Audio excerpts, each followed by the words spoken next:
Hello everyone, कैसे हैं आप सब। उम्मीद करता हूँ आप सब बढ़िया होंगे। तो दोस्तों, इस वीडियो में हम बात करेंगे कि जो हाल ही में आपका पेपर हुआ है नेट का, उसकी कट ऑफ क्या रहेंगी।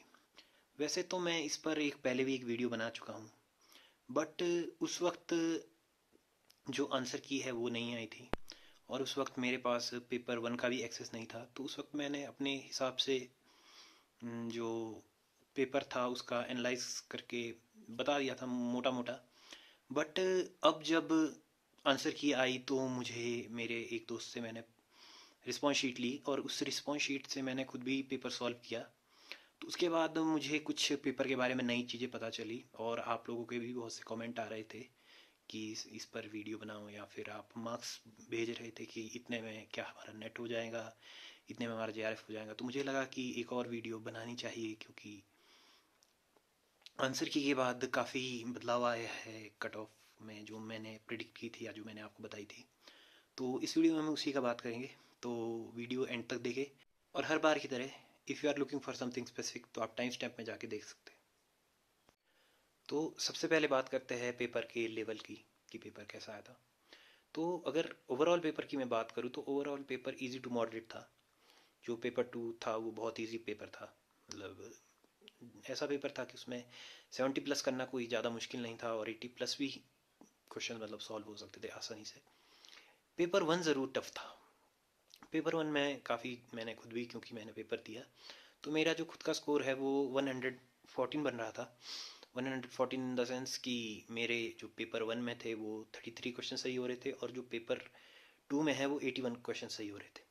तो जो मैंने पेपर टू देखा, अगर पहले पेपर टू की बात करते हैं, तो पेपर टू मुझे ईजी लगा, क्योंकि उसमें बहुत से क्वेश्चंस जो डायरेक्ट पूछे थे, और उन्हें करना इतना मुश्किल नहीं था। कुछ क्वेश्चन करंट अफेयर्स के ज़रूर, थोड़े से यूएस से रिलेटेड थोड़े वो मुश्किल थे, थोड़े सार्क और डब्ल्यूटीओ के जो जो सीईओ या फिर जो डायरेक्टर पूछे थे वो थोड़े से मुश्किल थे बताने।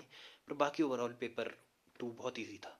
लेकिन पेपर वन थोड़ा सा टफ आया था इस बार। Paper two one sorry paper one इस बार टफ आया था। डीआई अप्रोक्स मैं कहूँगा कि ठीक ठाक डीआई आया था। कॉम्प्रीहेंशन ज़रूर ईजी आए थे पेपर वन में। पेपर टू के कॉम्प्रीहेंशन भी बहुत ईजी थे। बट जो पेपर वन में बाकी कंटेंट आया था या बाकी क्वेश्चन आए थे, कोई भी यूनिट मुझे इजी नहीं लगी। वैसे मेरे 33 क्वेश्चन सही बन गए, लेकिन उनमें से शायद अगर मैं कहूँ तो सिर्फ मेरे 17 या 18 क्वेश्चन ही मुझे आते थे। बाकी सारे मेरे तुक्के की वजह से ही आए हैं। जबकि जो पिछला एग्ज़ाम हुआ था उस वक्त मुझे इतना डीआई डीआई नहीं, मतलब पेपर वन इतना मुश्किल नहीं लगा था। इस बार का पेपर वन मुझे काफ़ी मुश्किल लगा। तो मुझे लगता है कि पेपर वन की वजह से थोड़ी आपकी कट ऑफ कम जा सकती है इस बार। तो दोस्तों, अब बात करते हैं कि इस बार कट ऑफ कितनी जाएंगी। तो अगर मैं आपको मोटा मोटा बताऊं तो इस बार की अगर कट ऑफ है वो पिछली बार जो रीनेट हुआ था उससे ज़्यादा नहीं जाएंगी। क्योंकि जो इस बार का पेपर टू था वो पिछली बार के पेपर टू के ही बराबर था। मुझे थोड़ा सा टफ लगा पिछली बार से, बट कुछ कुछ कुछ कुछ स्टूडेंट को इजी भी लग सकता है, बट इतना ज़्यादा फर्क नहीं था, एक दो क्वेश्चन का ही फर्क था। लेकिन जो इस बार का पेपर वन था वो ज़रूर पिछली बार के पेपर वन से ज़्यादा टफ था, बहुत ज़्यादा टफ था पिछली बार से।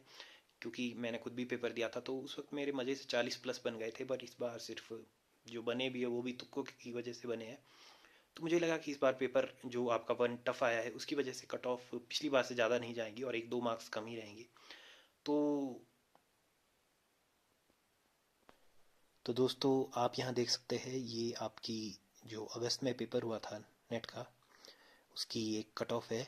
ये बिल्कुल एग्जैक्ट नहीं है, क्योंकि उस वक्त परसेंटाइल में रिजल्ट आया था, तो इसलिए एग्जैक्ट तो नहीं बता सकते, बट इसी के आसपास रही थी। तो अगर आप देखें तो जनरल में जो जेआरएफ है वो हुआ था 230-31 के आसपास, और जो नेट है वो हुआ था 206 पे।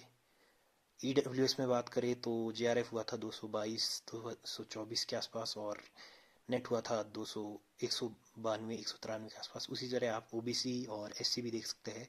जैसे एसटी का पिछली बार जो जेआरएफ है वो हो रहा था 201 या 202 नंबर पे, और नेट हो रहा था 176 मार्क्स। तो अब बात करते हैं कि इस बार की कट ऑफ कितनी जाएंगी।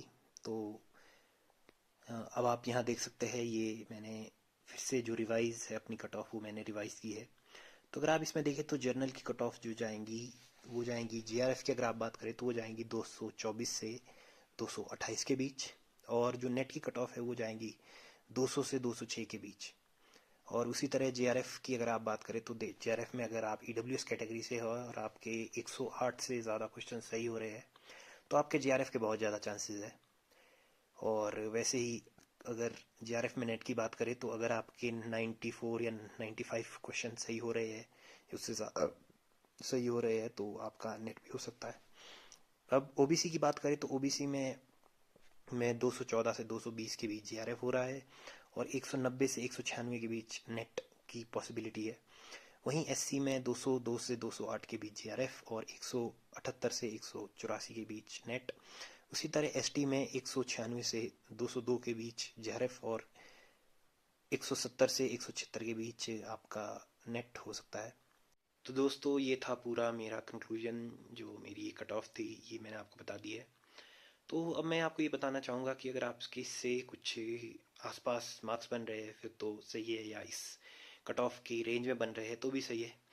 पर अगर आपके नहीं बन रहे हैं तो मैं आपसे इतना ही कहूँगा कि आप जो जून में अभी आपका नेट का एग्ज़ाम होगा उसके लिए प्रिपेयर करना शुरू कर दीजिए। अगर आपका इन कट ऑफ से बहुत ज़्यादा गैप बन रहा है तो आप जून के लिए प्रिपेयर करना शुरू कर दीजिए। और अब एक और बात मैं आपको बताना चाहूँगा कि हो सकता है बहुत से बच्चे इस मतलब कह सकते हैं शंका में भी हो कि रिज़ल्ट कब आएगा, क्योंकि जब आंसर की आ जाती है तो उसके बाद रिज़ल्ट का काफ़ी ज़्यादा इंतज़ार रहता है, सब खासकर उन लोगों को जो बिल्कुल बॉटम एज पे होते हैं कि उनका नेट हो रहा है या नहीं हो रहा है, जेआरएफ हो रहा है या नहीं हो रहा है। तो उन लोगों से मैं ये कहूँगा कि पिछली बार तो जो हमारा रिज़ल्ट था, जो अभी रीनेट हुआ था, उसमें कम से कम 1 महीना लगा था। लेकिन इस बार मुझे नहीं लगता उतना वक्त लगेगा, क्योंकि इस बार जो पैटर्न चल रहा है वो चल रहा है जैसे पिछली बार दिसंबर में हुआ था जो पेपर 2023 का। तो उस वक्त भी 15 या 16 दिन के बाद आंसर मतलब जो आपकी रिजल्ट है वो आ गया था। तो इस बार भी मुझे लगता है कि आपका रिजल्ट शायद मेरे हिसाब से 14 या 15 तारीख के बाद मतलब आ जाएगा, 14 या 15 को या 16 17 को आ जाएगा आपका रिजल्ट। तो ज़्यादा पैनिक मत कीजिए, घर पे शांति से रहिए और वेट करिए और होप फॉर द बेस्ट।